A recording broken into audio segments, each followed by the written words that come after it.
Welcome to the Allan podcast, a podcast about life, leadership, and money matters. Our guest today is Dr. Paul Offit. Dr. Offit is a professor of pediatrics in the Division of Infectious Disease and the director of the Vaccine Education Center at the Children's Hospital of Philadelphia, as well as a professor of vaccinology and pediatrics at the University of Pennsylvania School of Medicine. He has written 9 books, and today we will speak about his latest book, You Bet Your Life, from blood transfusion to mass vaccination and the long and risky story of medical innovation. Dr. Offit, thank you so much for joining us today. Thanks for asking me. May I ask if I pronounced your last name correctly? You did. Oh, wow. Great. Thank you. Okay, so I will start with this. This year, I took a big risk. I took a vaccine. I didn't know much about the science, but I trusted the Canadian government that they will be doing the best for me. My aunt, she lives in Colombia, and she doesn't trust her government as much as I trust the Canadian government. She heard some rumors that the vaccine could cause you to die. She became an anti-vaxxer. She didn't take the vaccine and she died, unfortunately. So we both took a risk. I took a risk on the Canadian government. She took a risk in the hearsay of her neighborhood, of the government, and she paid a dear price, but it could have been me. I could have been wrong. So I guess this is the topic of the book. I would like to start with a little bit of background information about you. How is it that you became interested in medicine? How is it that you became a professor? And how is it that you became interested in writing books for regular people like me and my aunt? Well, I was trained as a pediatrician. I have spent most of my professional life, about 26 years, in a laboratory working on trying to understand a virus called rotavirus, which is a cause of fever, vomiting, and diarrhea. And that work, which basically involved trying to figure out what parts of the virus made you sick, what parts of the virus induced an immune response that protected you, led to creation of strains that me and my coworkers thought could be a vaccine.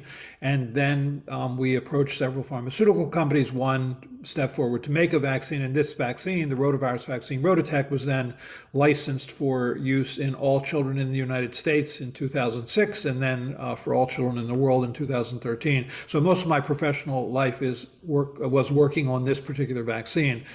I got interested in I guess, communicating science to the public when I was a voting member on something called the Advisory Committee for Immunization Practices, which is an advisory committee to the CDC.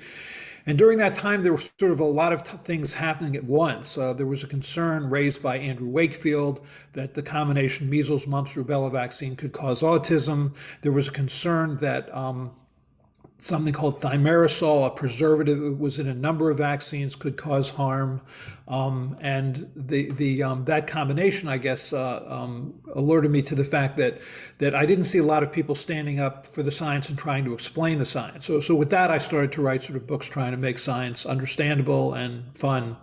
That's sort of where that came from. And I think the interest in going into medicine, which you asked, probably relates to experiences I had as a child. I mean, when I was 5 years old, I was in a polio ward for about 6 weeks, and that kind of just created an image in my mind of children as being vulnerable and helpless and alone. And I'm sure that's what drove me into pediatrics and ultimately even into pediatric infectious diseases. It takes certain kind of character in order to spend most of your life inside of a laboratory. I mean, I have interviewed other doctors, and that's the one thing they told me, oh, I want to deal with the public. I don't want to be locked in some basement doing experimental, being in a laboratory. Can you talk a little bit more about what is life like inside of a laboratory? It's thrilling. I mean, you have take this, my particular interest. Rotavirus was, it's cause of fever, vomiting, and diarrhea in young children. In the United States, it accounts for maybe 75,000 hospitalizations from severe dehydration a year, about 60 deaths a year. But in the world, it accounts for about 2,000 children who die every day. I mean, prior to the vaccine, it was the biggest single killer of infants and young children as an infectious disease. So, and it had only been discovered to be a human pathogen about 10 years before I started working on it. So there really wasn't that much known about it. We developed a small animal model, mice, to study the disease. And with that, here now you have this fertile ground to try and understand the virus. Every day was more exciting than the next. I mean, I loved it. Here you basically are being paid to answer questions that you have and that you find interesting. I mean, there really wasn't a service component to that at all. It was in many ways, I guess, really selfish. You get to pursue these intellectual interests you have, trying to sort of solve this 1,000-piece puzzle. And every day you get to add another piece, to the puzzle to see what this looks like. And it eventually, as it turns out, led to a vaccine that basically has almost eliminated the disease from the United States. So the whole thing was thrilling. It was an international enterprise. We would have meetings a couple times every year with all the international researchers working on it, and we would share our ideas, and gradually a clearer picture emerged about this virus and how to prevent it. Okay, well, I see you as a scientist more than a writer, and usually when I read books written by scientists, they tend to be dry, but somehow along the way between you trip from the laboratory to your house, you learn the craft of storytelling. And this is the book that you have now. You have 9 Modern Medicine Greatest Advances, and it's all storytelling. I wonder, where do you learn this craft of writing, engaging books, people, things that maintain the attention of the reader other than your colleagues at work? I think that in order to be successful as a scientist, you really have to be a good storyteller, although that may be surprising. I think when you stand up at a national or international meeting and explain your work, you're compelling to the degree that you make it a story. I think that when you try and write a grant where you're asking every 3 to 5 years to continue to have a job so that you can continue to do the basic science work that you're trying to do, you have to be a compelling storyteller. And so I think it's surprisingly much of what one does as a scientist. You have to, I mean, there are a lot of people out there scientists who want to do work, who are doing important work, and not everybody can get funded. I think the degree that you can get funded is the degree at which you can make your case compelling. So I think storytelling is a big part of that. But do you take any classes, or is just trial and error, like a laboratory work that you do? I watched a lot of television as a child. Fantastic. Okay, well then, can you tell us a little bit about your latest book, You Bet Your Life? What was in it? No, I think you summed it up well at the beginning. It's about taking risks. I think that the people should know that there are no risk-free choices. I mean, as the example you use, if you choose not to get a vaccine, that's not a risk-free choice. It's just a choice to take a different risk. But to get a vaccine is also a risk. I mean, when I'm on the FDA's Vaccine Advisory Committee, when we considered the Pfizer vaccine on December 10th or the Moderna vaccine on December 17th, here what you have is a 30,000 person study or a 40,000 person study. And you're trying to make predictions about how that will play out in millions of people, hundreds of millions of people. And there's always a surprise that's generally unpleasant. As I go through the sort of 9 major medical advances in this book, every step along the way, that you learn, and the price is always painful. There's always a human cost for knowledge, and that's the way I try and organize the book. The vaccines are the same story. I mean, who would have ever guessed that the messenger RNA vaccines, Pfizer and Moderna, would be a very rare cause of something called myocarditis, which is inflammation of the heart muscle? No one would have imagined that would have been true. Similarly, with the AstraZeneca vaccine or the Johnson & Johnson vaccine, which are these vectored virus vaccines, no one would have ever guessed that they would be a cause of severe blood clotting, including blood clotting in the brain. Now, those are very rare events, and certainly much rarer than getting sick with the virus, which can be a killer. So there's always risk. I think the most interesting sort of story for me was, in many ways, blood transfusions, because back a couple hundred years ago, people used farm animals as a source of blood to give to people. So the way I arranged that story is, okay, well, would you have gotten a blood transfusion then? If you needed blood then, would you have gotten it from a farm animal? Okay, so people had transfusion reactions because obviously there was blood type type incompatibility. So then in the early 1900s, we figured out blood typing, right? The ABO blood typing system. All right, well, would you get a blood transfusion now? Well, we still hadn't figured out the so-called RH blood typing. It's like O positive. It's that positive part. That's the RH factor. Okay, so now you know that. Would you get it? Would you get it now? So then what happens is you find out that the blood supply gets contaminated with viruses like hepatitis B or hepatitis C. Okay, so now you have tests for that. Now you can test whether or not the blood contains this. Would you get it now? Okay, so now you're getting it now. Okay, then AIDS enters the United States. Human immunodeficiency virus enters the blood supply and kills thousands of people who got a blood transfusion. Okay, now we can detect AIDS. Would you get it now? Recognizing that even today, there are viruses that we don't test for. There are viruses we don't know about. Okay, so would you be one of the first to get an artificial blood transfusion? I mean, people are working on artificial blood. Would you be one of the first people to try that? Or if you have if you're one of the 4,000 people on the heart transplant waiting list, knowing that 1,300 people will die while waiting, would you be one of the first to get a pig heart as a transplant? I mean, the technology is close to that. Or if you have a single gene defect like sickle cell disease or cystic fibrosis, which is just one defective gene, would you be willing to have CRISPR technology, which is a gene editing system? Would you be willing to try that?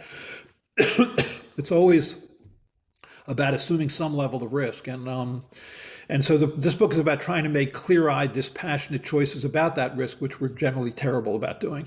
Right. And part of this willing to take a risk also involve in a great part the government under which you live.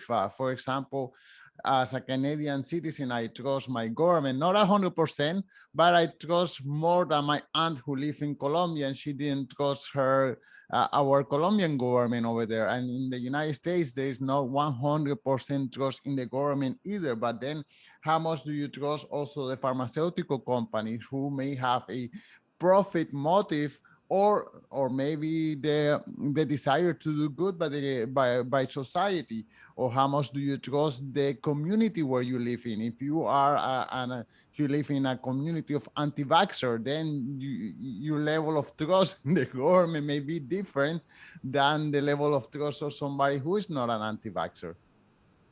Right, and so, I mean, in a better world, you would trust people who have expertise and experience, realizing that they're not all-knowing, realizing that they may say things that are eventually proven to be wrong. And I think that at some level is disconcerting to people. So I mean, when I was a pediatric resident back in the late 70s, early 1980s, I learned things that were definitely wrong. I mean, so for example, I learned that when you feed a baby, after you feed them, you should really lie them on their stomach so that they won't aspirate their food back into their windpipe and choke.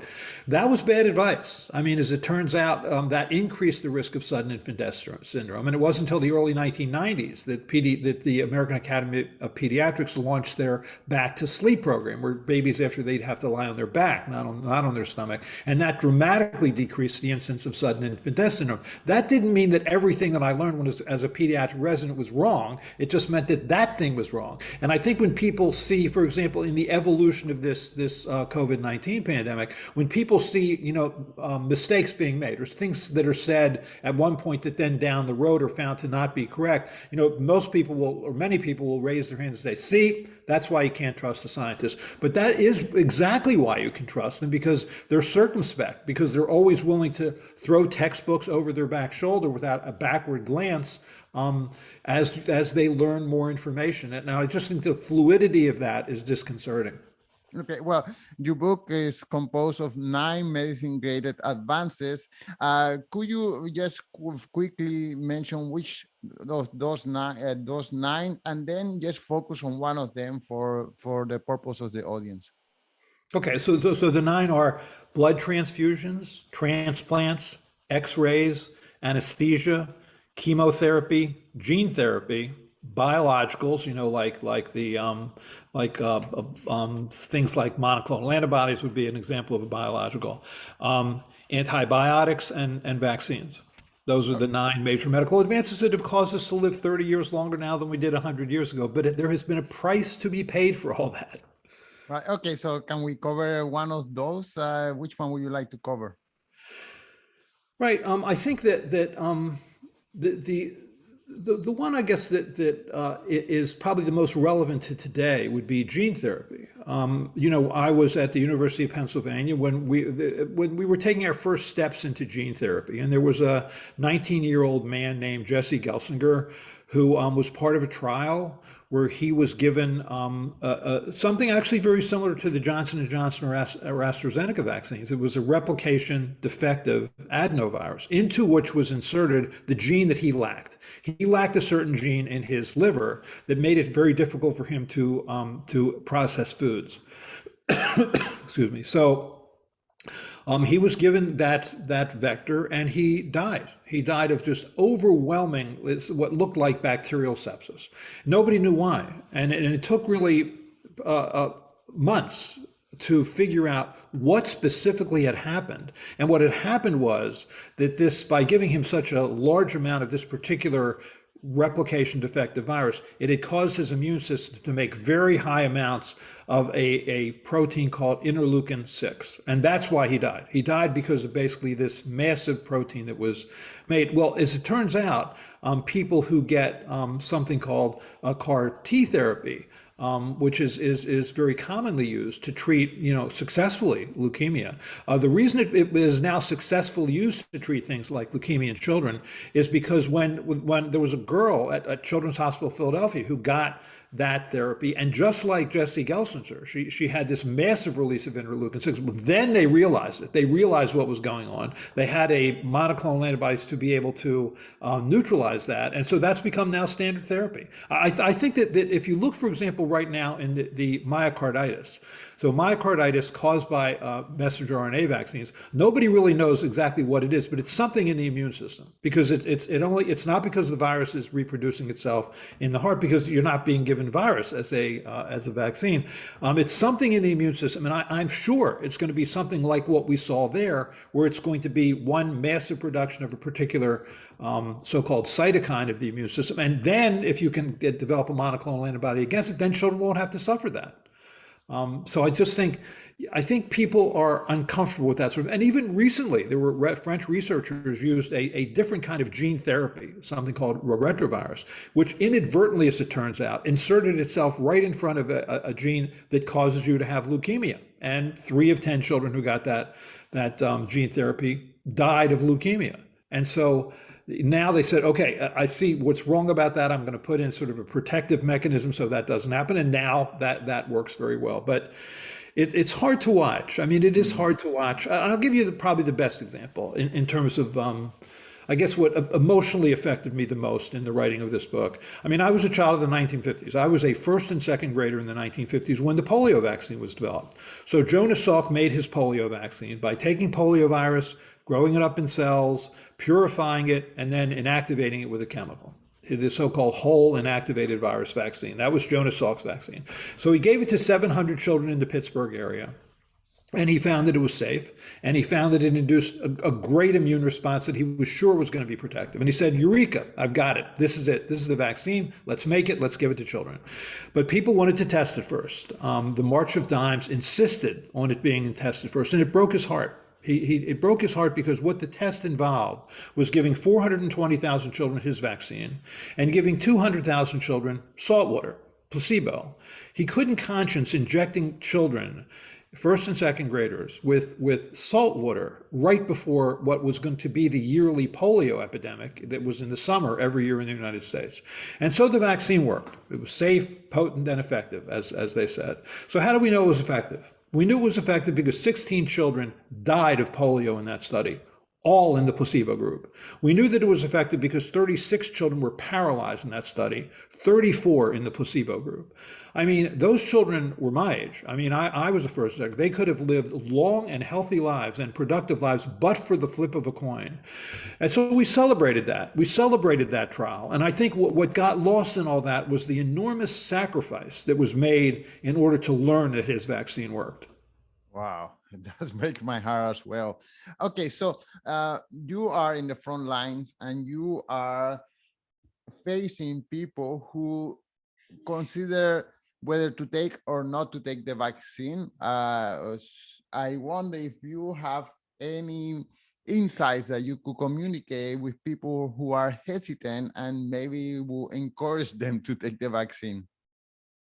I think we're beyond hesitancy at this point. I think at the beginning, I think that I divide this into two groups. I think there's the skeptic, which is good. I think you should be skeptical of anything you put into your body. You should question anything you put into your body. And then there's the cynic, people who just frankly don't trust the system, and there's little you're going to be able to say to make them trust the system. So I think if you look at sort of the back, say, months before the vaccine was released, like last September, last October, if you asked the American population what percentage of you would get the vaccine, 30% said they would. Then when the vaccine came out, and it was clear that it was safe and effective, and then it had been given to millions of people, that number rose to about 70 to 75%. So to me, that's the skeptic. The skeptic says, show me the data. I want to see the data. If you'd asked me in September, of 2020, would I get a vaccine against this virus? I would have said, let me see the data first. I'm not going to just say yes, carte blanche. But then you get sort of this hardcore, 25 to 30% of the population, 65 million people or so, who are just saying, no, thanks, I don't want the vaccine. And I don't think there's much you can do to change their minds. It's interesting that the Kaiser Family Foundation did a survey of people who were refusing to get vaccines. This was just recently. And 3 of 10 said they didn't want to get the vaccine because it wasn't fully licensed yet. It wasn't fully approved. It was still under emergency use authorization. Okay, well, then it was licensed. And if it's true that 30% of people, of the 65 million people, weren't getting it because it wasn't licensed, all right, well, now it was licensed. So in theory, there should have been lines around the block getting this vaccine, but that didn't happen. Quite the opposite, actually. The vaccine immunization rates went down, actually, after that approval. So it was just an excuse. They weren't going to get it no matter what you did. Wow. Well, you make us reflect about the gambles that we take with our everyday medicine. I wonder if you could tell us one more time the title of the book and where can the listeners follow the work that you do. And do you also have a podcast? I don't have a podcast. Oh, I saw. Okay, so I saw on your website that a podcast where you have been interviewed. Okay, so yeah, could you please tell us the title of the book and then where can the listeners follow you? Right. The title of the book is "You Bet Your Life: From Blood Transfusions to Mass Vaccination: The Long and Risky History of Medical Innovation." I think, where can you follow me? So I have a Twitter account at Dr. Paul Offit, and I do even tweet occasionally, but not as often as pretty much everybody else. And then I have a site which is paul-offit.com, which has sort of all our books and when reviews come out. So for example, this book, You Bet Your Life, was just reviewed in the New York Times. So we'll put that review up on sites like that. Dr. Offit, thank you so much for your time. Thank you. It's my pleasure.